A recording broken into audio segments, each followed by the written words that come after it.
Meu nome é Carlos, tenho 23 anos e vou contar algo que aconteceu comigo quando tinha 5. Algo que meus pais tentaram me convencer que foi imaginação, mas não foi. E as marcas no meu corpo provam isso. Minha família é mexicana. Viemos para o Brasil quando eu era bem pequeno, mas mantivemos nossas tradições. E com as tradições vieram as histórias. Histórias sobre criaturas que minha avó jurava serem reais. Os duendes não são os duendes fofinhos dos desenhos animados. Esses são diferentes. Pequenos, sim, mas malignos. Criaturas que adoram crianças, mas de uma forma doentia. Que querem brincar, mas suas brincadeiras machucam. Que levam crianças para nunca mais voltar. Vovó sempre dizia: nunca brinque sozinho. Nunca esconda debaixo de camas ou em armários escuros. E se ouvir risadinhas quando estiver sozinho, corra, porque eles estão perto. E quando estão perto, já podem estar tocando você. Eu não acreditava. Como toda criança, achava que era só história de velho, até aquela tarde de sábado. Minha mãe cuidava de algumas crianças da vizinhança. Ganhavam dinheiro extra assim. Naquele dia, eram 4 além de mim. Decidimos brincar de esconde-esconde. A casa era grande e tinha muitos lugares bons para se esconder. Eu escolhi meu quarto. Especificamente, o espaço estreito entre minha cama e a parede. Era apertado, mas eu cabia perfeitamente. Me enfiei naquele espaço com uma perna esticada debaixo da cama para ter mais equilíbrio. A casa estava silenciosa. Podia ouvir os outros correndo, procurando. E então, senti uma mão. Pequena. Gelada. Apertando meu tornozelo com força.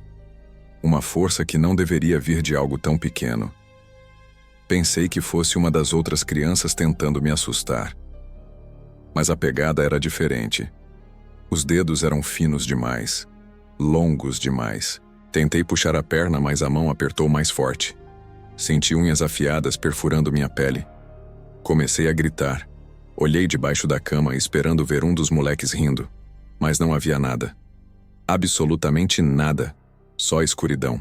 Mas a mão continuava lá, puxando, tentando me arrastar para debaixo da cama. Pânico tomou conta. Chutei com toda a força que tinha. Meu pé acertou algo sólido.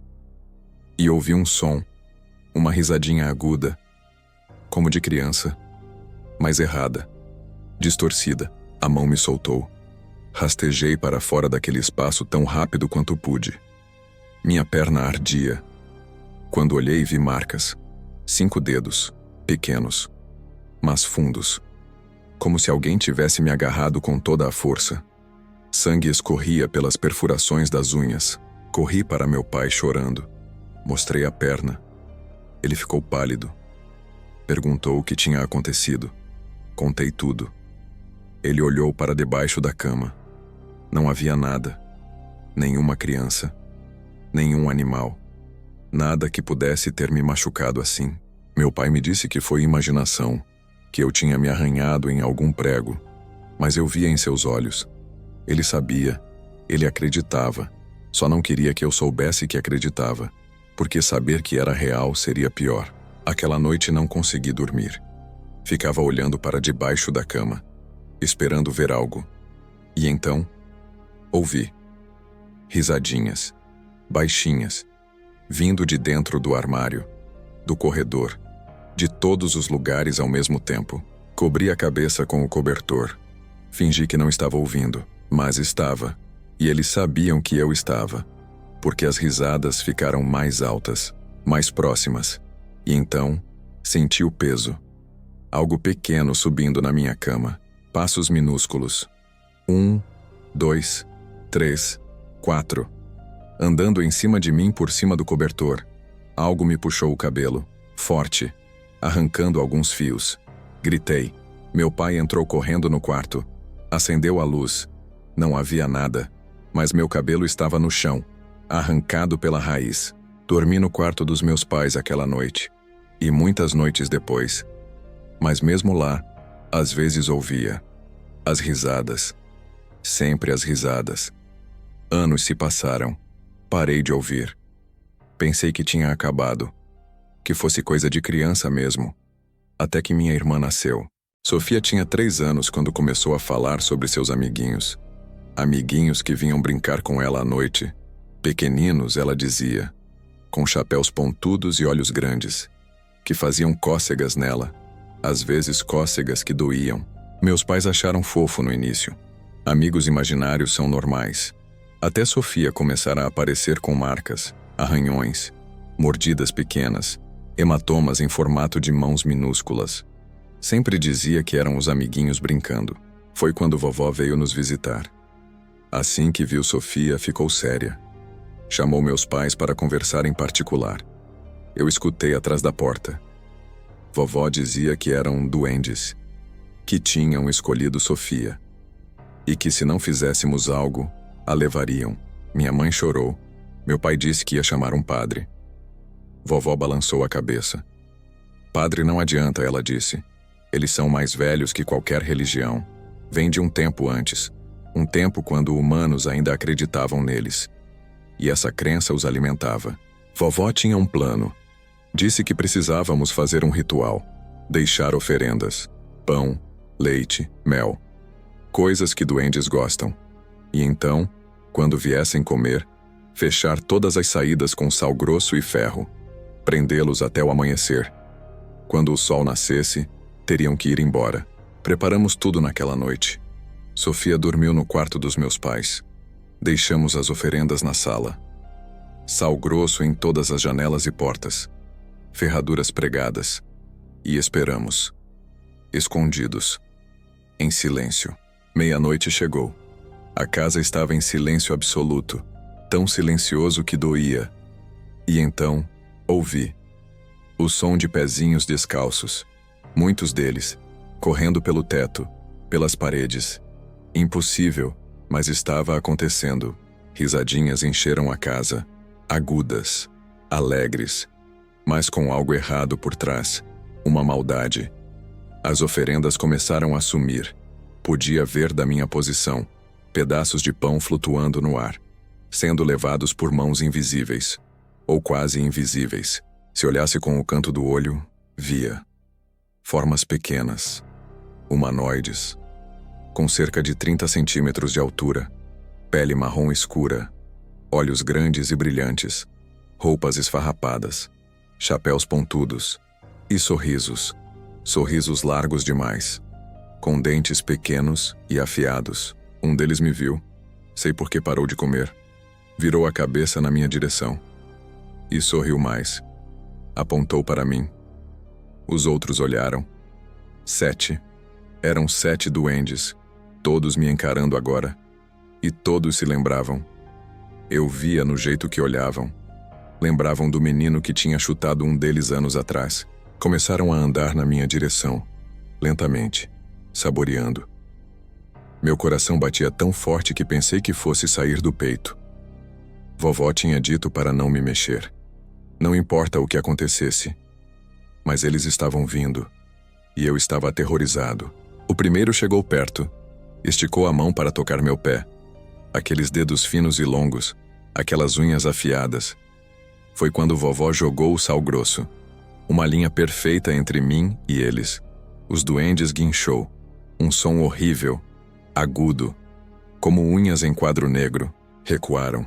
Furiosos, começaram a correr pela casa, quebrando coisas, arranhando paredes, gritando em uma língua que não entendia, mas sentia.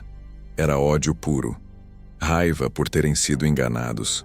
Tentaram todas as saídas, janelas, portas, até a chaminé. Mas o sal bloqueava, o ferro queimava, estavam presos, e o céu começava a clarear. O amanhecer estava chegando, e eles sabiam. Os gritos ficaram mais desesperados, mais frenéticos. Correram para o quarto de Sofia. Ouvimos minha irmã gritar. Meu pai correu. Vovó gritou para ele não ir. Mas um pai não pensa quando a filha está em perigo. Ele foi. Quando chegou ao quarto, encontrou Sofia cercada. Os 7 duendes ao redor da cama dela. Não a tocando. Não podiam. Vovó tinha colocado sal ao redor da cama também. Mas estavam lá, observando, prometendo, com aqueles olhos grandes e brilhantes. Meu pai gritou. Pegou Sofia no colo. Os duendes riram, aquela risada horrível, e um deles falou. Pela primeira vez ouvi um falar. A voz era fina, aguda, como de criança, mas antiga, muito antiga. Ela é nossa agora. Pode tirar hoje, pode esconder amanhã, mas um dia vai esquecer, vai baixar a guarda. E nós estaremos esperando, sempre esperando, porque temos todo o tempo do mundo. E crianças crescem, mas nunca esquecem de brincar. O sol nasceu. Luz dourada entrou pelas janelas. Os duendes gritaram, começaram a sumir, como fumaça, como se nunca tivessem existido. Mas antes de desaparecerem completamente, o que tinha falado olhou para mim e piscou, lentamente, prometendo: eu voltarei. Nos mudamos uma semana depois, para outro estado, outra cidade, longe daquela casa. Vovó fez uma limpeza espiritual em todos nós, especialmente em Sofia. Usou ervas, rezas antigas, tudo o que sabia. Sofia parou de ter amiguinhos imaginários. As marcas pararam de aparecer. Vida voltou ao normal. Mas algumas noites ainda ouço. Quando a casa está muito silenciosa. Quando estou quase dormindo, risadinhas, distantes. Mas lá, e sei que eles não esqueceram. Nunca esquecem, porque vovó me contou a verdade antes de morrer. Uma vez que um duende te marca, você é deles para sempre. Pode fugir, pode se esconder, mas eles são pacientes e imortais. Um dia vou ter filhos, e quando tiver vou contar essa história. Vou ensiná-los a respeitar os duendes, a deixar oferendas, a nunca, jamais brincar de esconde-esconde sozinhos. Porque sei que estarão observando, esperando pela próxima geração, pela próxima criança que ouse chutar de volta. Porque duendes adoram crianças, adoram brincar, mas seus jogos sempre machucam. E quando te escolhem como companheiro de brincadeira, não há como dizer não. Você só pode correr e rezar para que nunca te alcancem, porque se alcançarem, você desaparece. Como centenas de crianças antes, levadas para um lugar onde sempre é hora de brincar. E a brincadeira nunca, jamais, termina. Então, se um dia você estiver sozinho e ouvir risadinhas vindo de lugares vazios, se sentir mãozinhas puxando seu cabelo ou suas roupas, se ver sombras pequenas correndo no canto do olho, não ignore, corra, acenda todas as luzes, jogue sal nas portas e reze, porque eles estão lá, os duendes, e se te escolheram, já pode ser tarde demais. Eu escapei 2 vezes. Não haverá uma terceira. Eles me prometeram isso. E duendes sempre cumprem suas promessas.